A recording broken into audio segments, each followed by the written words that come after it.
Hey, this is Craig, and we are looking at the HTC One X Plus. The One X Plus is available now exclusively on AT&T for $200 after signing a 2-year contract. Essentially, it's the same exact phone as the One X on the outside, but the real changes and upgrades are on the inside. It comes with Android 4.1 Jelly Bean right out of the box, and it sports a 1.7 GHz NVIDIA Tegra 3 chip, 64 gigabytes of storage, and a slightly larger battery this time around. It also has the same 4.7-inch Super LCD 2 720p display that we saw on the One X.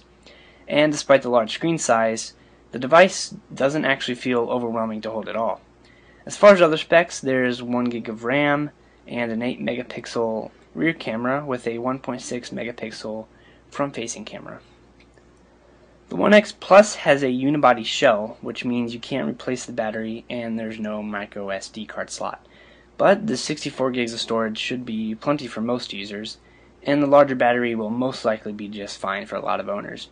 Speaking of the battery, I was able to go almost 2 days from light to moderate usage, and well over 12 hours from moderate to heavy usage. That's certainly respectable, and frankly, I wouldn't really expect anything less. The screen is really great. Again, it's the same display that's on the One X, which arguably has one of the best displays on the smartphone market, other than the Droid DNA, of course. The display is super crisp and clear, and it provides an excellent viewing experience with text and images showing up extremely sharp and bright.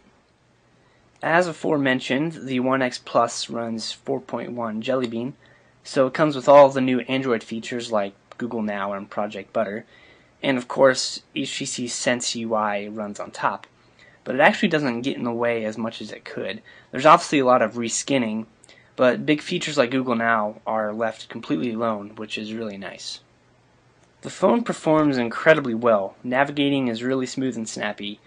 Gaming was the same, although Asphalt 7 had some issues with lag and low frame rates, but Mass Effect Infiltrator actually played really well. As far as the camera, it's nothing too special, although I really like the UI of the app itself. There's dedicated shutter buttons side by side, one for taking pictures and the other for recording video. These are incredibly handy since you don't have to switch between the two modes. There's also a quick pull down menu that has all sorts of effects that you can apply to your photos and videos in real time. Image quality is subpar. With enough lighting you can take crisp photos, but any kind of low light will introduce a world of noise that almost makes the photos look blotchy. Video quality was pretty decent.